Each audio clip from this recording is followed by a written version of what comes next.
Next we have Natus Flamma. Same thing that the other two said up there. Its burning red body, sleek as a wild animal, holds whips in both hands that move like a giant self-aware snakes. They boast enough attack power to easily rip apart the thick armor plating of an ES. Once again, thankfully he didn't use it that way on us then, since it didn't seemingly do that. The name Natus Flamma means one born from the flames, and it does sort of remind me of another giant red thing that uses whips. Maybe that's just me. Natus Lumen is the last one here. Same thing about the giant life form and how it was born inside Abel's Ark. Its dark blue body, reminiscent of the depths of the ocean, is adapted purely for projectile attacks. The beam cannons on both arms are specialized for lightning speed firing. The name Natus Lumen means one emerged from the light. Okay. Lumen, light, I guess I get it. Wasn't that the lightning one, though? Anyway, we have Joshua here, a unit owned by Wilhelm. That's all that it tells you. Joshua... Oh man, now I have to really think about it. Joshua is not one of the 12 tribes of Israel, is he? I don't think so. It's not coming to mind. It's not the ES Joshua, right? It's just the Joshua. Then we do have the Lemageton down here. A Zohar control program that can create certain specified wavelengths constructed by vector programmer Grimoire Verum during the Lost Jerusalem era. Apparently, these wavelengths affect not only the operation of the Zohar, but the appearance of Gnosis as well. Grimoire used the wavelengths to control the Gnosis and set off the Gnosis terrorism incidents. The Megaton was fragmented into pieces during the Miltian conflict and was later scattered across the UMN. Half a year ago, Grimoire collected all the fragments and reassembled them. Upon his death after the Gnosis terrorism, however, Lemageton was lost once more. Joachim created two Zohar control systems, the Udu system and the Song of Nephilim, based on Lemageton. Notice how it doesn't say anything about, like, words of God that we keep on hearing. I think we've heard that a couple times already. See, just for the record, we have 1, 2, 3, 4, 5, 6, 7, 8, 9, 10, 11, 12. All right, so that's all the 12 tribes of Israel, 12 sons of Jacob, Israel, I believe was his original name. So Joshua is definitely not a son of Israel, a tribe of Israel. Joshua, I thought, was sooner, yeah? All right, but that is it for the database. And now we're going to spend more time in menus because I believe I need to talk to you, though. Please wait a moment. There's a message from the president of the Pleiades Pharmaceutical Company. Yeah, we want to do this one first. Wait a sec, I'll play it back. Do you guys remember the head of the pharmaceutical company that we helped in Miltia during what turned out to be Shion's subconscious? Yeah, that still has real-world effects. I don't know why, but it does. It's me, Lodge. I finally completed a true revival medicine, the Seven Sisters. If I hadn't met you back then, I probably wouldn't have made up my mind to do it. You have my deepest thanks. We've succeeded in mass-producing our drug as well. Sales have begun, so you should be able to find both in stores. I've also transferred something to you as thanks. I hope it is to your liking. I apologize for my long and poorly written letter and pray for your continued success. So says Lodge Crowley. Let's take a look at what we got as a result. We got the Ring of Eden. That does sound great. I don't really understand, but it sounds like something good happened, and the store seems to have changed a lot. Congratulations. Yeah, it did change quite a bit. Eden, if you are unfamiliar, is the initial paradise in, well, the Bible, which is seemingly where a lot of this information is coming from. We'll have Ziggy take a look at the Ring of Eden. I believe it is all the way down here at the bottom. There it is. Half EP. Obviously, that's not good for Ziggy, but it does definitely have uses. So if you have a character that's going to be using a lot of EP, Ring of Eden might be the way to go. But let's take a look at the shop. As he said, it has changed quite a bit, and he's not exaggerating at all. There are a lot of new things around here, a lot of which I will not be able to afford looking at how many credits I have now. Ether packet S's and Ether Pack M's are now available in the stores. Definitely something that you might want to consider if you're using them a lot. I usually find ways around it, but you never know when that's going to get in handy for you. Seven Sisters, as you can see here, it is pretty much the ultimate revival medicine. It revives and recovers all HP and EP on a downed character. So it's pretty much bringing them back in the game from scratch, as opposed to the Revive M, which only recovers HP, and it's only a medium amount. So definitely something you might want to look into. I'm not going to purchase anything for the time being, to be honest with you, because, well, I need to save my money a little bit. We can get upgrades. As you can see, I can't afford a lot of these. We now have the opportunity to buy them and upgrade people as necessary. I can get people up to max stats as a result on all of these different upgrades, and that's something that I might consider for bonus videos. But definitely not something that I'm going to be doing for this run. You can get the skill upgrades. As you can see, I have not been using them very much. I don't want to purchase them right now either. Nano Repair DX, recover all HP for a single ES. That is awesome. Then we have All Repair, which is pretty much a Mega Elixir for ESs. It is awesome and not very expensive considering. Recover all HP for all allies on ESs. It is awesome. I won't be purchasing any of that for the time being. Like I said, we're going to be running around the Elsa. That might be the entire session today. We do have access to new weapons. As you can see, access to the Night Bunker for Shion. But as you might have seen, Miyuki is now willing to give us Shion's ultimate weapon. I believe she flat out says it, even though you might not have picked up on it. It is Shion's ultimate weapon, the Miyuki Special, so no point in purchasing the Night Bunker for the time being. We do have the VB Crimson here. I do want that one. I'm going to buy that one right now. It's probably going to be the only thing that I buy here, though. That's important for something else. Then we have the Marquee Shooter and the Barbit Shooter. The Marquee Shooter obviously better, so I would recommend getting that. Once again, the price difference not that great. Just save up, getting like 2 more fights. The Barbello Knuckle for Ziggy, definitely an upgrade worth looking into. What's really worth looking into, though, is the KWP XX, the KWP 20. This is Cosmos's ultimate weapon, and it's priced accordingly. 300,000 credits is not something that I have on hand, and it's something that I have to consider how I want to deal with that one. This is the ultimate weapon. I think this is the only ultimate weapon that you can purchase, just in case you were trying to save money. You know, don't waste money on weapons and then automatically get somebody else's ultimate weapon. Just a thought, but there it is, 300,000. That is definitely something that I would like to get eventually. We do have Chaos Lord for Chaos. It's capitalized here, Chaos Lord, so I don't think it's referring to Chaos, but it might well be. It is an upgrade, so worth checking out.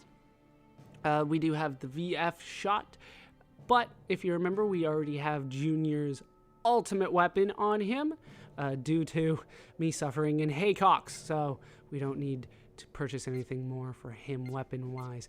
We do have some armor upgrades, the Velvet Panier, the Kajik Blouse, the True Jade, the D-Unit V1. This is actually not an upgrade at all. This is a clothing upgrade that I'm going to purchase. I mean, there's no other way around it. I'm going to purchase this. I will show it off at some point, but it is definitely not useful in a fight.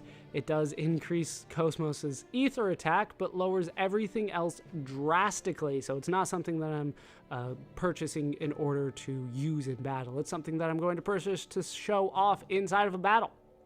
I do believe that is her original armor back in Xenosaga Episode 1, if memory serves me correctly. Top secret skeletal upgrade for Ziggy. Cap San, finally an actual upgrade for Cosmos, right next to the Cap Van. I probably will get both of them and then equip the Capson, because strength is always a good thing, especially on Cosmos. Yeah, this one's more geared towards ether attack and ether defense. Then we have the Nano Care Coat. That is an upgrade for Chaos and Junior. Union Leather, though, just for Chaos, and it's better, so it's definitely something that I'm going to get instead. Even though this raises evasion and agility, I do like the Union Leather for that better. Then we do have the Longhorn, which is exclusive to Junior. Definitely better than the Nano Care Coat, if memory serves me correctly. No! This one does increase break limit and agility. This one doesn't increase it as much. I'll probably get the Nano Care Coat simply because it... Oh, wait. There we go. So no, Longhorn, there we go. That is better. I was looking at Chaos's stats and comparing them to Junior's. That's not a smart thing for me to do. I don't believe there is anything new here in the necklaces. There is not, but as you can see, there's lots of stuff that I really cannot afford in terms of bracelets. Bracelets are apparently some of the most expensive stuff that you can get in the game. We do have the steel bangle and the titanium bangle. We saw those before, 2x defense versus biological enemies and mechanical enemies. But now we also have the platinum bangle, which is the same thing, but for Gnosis. We do have elemental defensive items as well. We can completely nullify fire, or we can absorb fire. I would prefer, if you're going to go this route, I prefer saving up and getting the absorption, but maybe that's just me. So Hydro Heal, there we go. Then we get Resist Thunder and, what is that? Siva's Eye. I do not recognize the name Siva off the top of my head, unfortunately. Same thing, Null and Absorb Lightning, Resist Ice. Shiva's Guard, I do recognize Shiva. That is the Hindu god of destruction. Typically seen as a male god, despite what Final Fantasy did to Shiva. Absorbs ice. Then we have Resist Beam and Beam Absorber. No fancy god name for that one, just absorbs beam. Then we do have access to purchasing the Hero's Bracelet and the Warrior's Bracelet. And the Rosencrantz, guard against Omega Skin. Then we have Double Dealer, guard against Omega Mind. I don't recommend these. They're not all that useful. Especially since I believe there are rings that will take care of that and do more. So I would save up for those. Then we have the Tempest Beads, null attack down and null defense down. That will not happen to you anymore. And then we do have Ra's Beads. Ra, of course, being the Egyptian god of the sun. Sometimes seen as the chief deity in Egyptian history, sometimes not, but definitely god of the sun no matter what. Nullify, Rasp, Misty, and Lock. Useful in certain situations when you want to make sure that you can do whatever the hell you want in a battle. Then we do have Wise Man's Beads. Wise Man is definitely a name that is familiar to people that have seen or played Xenogears, as it is a character in that game, but I'm not going to go into any more detail than that. No status effects. No down status effects when you have Wise Man Beads. Very good item. I would recommend it if you can afford it, but that's a really big if. Then we do have the Enhance Ring. Enhances HP, EP, and break limit by more than pretty much anything else. More than the other things that we have, at least. They don't line them up for me, but definitely something worthwhile. Then we have the Fierce Ring. Nullifies the enemy's guard, nullifies the enemy evade with Bind Ring. Then we do have the Real World, like Welcome to the Real World. Increases counter, revenge, and double. If you like gambling on doing attacks, this is for you. Definitely something that I honestly like using from time to time, but probably not something that I'm going to be doing for this. It's fun when I'm like level grinding and stuff, but ultimately in a boss fight I'm going to take that off. There's more useful things for me than this. But then we do have Guard Against Omega Fist, which is and will give you HP plus 100, and then we do have a Guard Against Omega Soul, HP plus 800. So that is different. I thought it was the same as Omega Skin and Mind on the bracelets, but those are indeed different. So if you're really apt on not getting these done to you, definitely worth the purchase. All right, that is it for the regular equipment. There's also new ES equipment. This is probably what I'm going to be focusing on first, because the ESs will give me a lot of skill points and experience, and it's a lot easier to get them than with the characters. At least that's just my initial interpretation of going through this. I haven't actually done massive amounts of level grinding on this, but I probably will. So ESs, this is probably where I'm going to spend my money first. Stingray, upgrade for the Asher, Stingray 5. We also have the V2 Assault 2, upgrade for the Asher. We have a new Aird, up to level 5 for the Zebulon, along with a Centaur AL. That does more aired lasers, AL. Then we do have Full Moon instead of New Moon for the Reuben. Two-handed, costs the same amount of energy, so definitely something that you want to look into for an upgrade. Then we do have the BZ Avenger for the Asher. Upgrade. Everything here is an upgrade. Drak RR, Schwab SW for the Zebulon, SE Lindworm, new Lindworm. Then we have the Volans SV, upgrade for the Dyna, along with the Dorade RK5. Got some good stuff. The ARF Rastaban, definitely something worth looking into, but this is probably the one that I want the most. The Phalanx 20 or the Phalanx XX. Does a lot of damage. I'm a big fan of this one for some reason. I don't know why. It does 7 hits. That might be why. That might be it.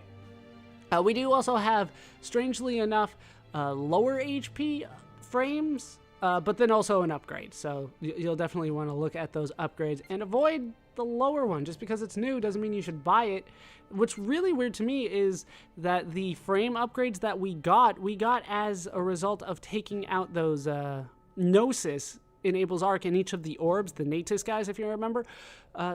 We got them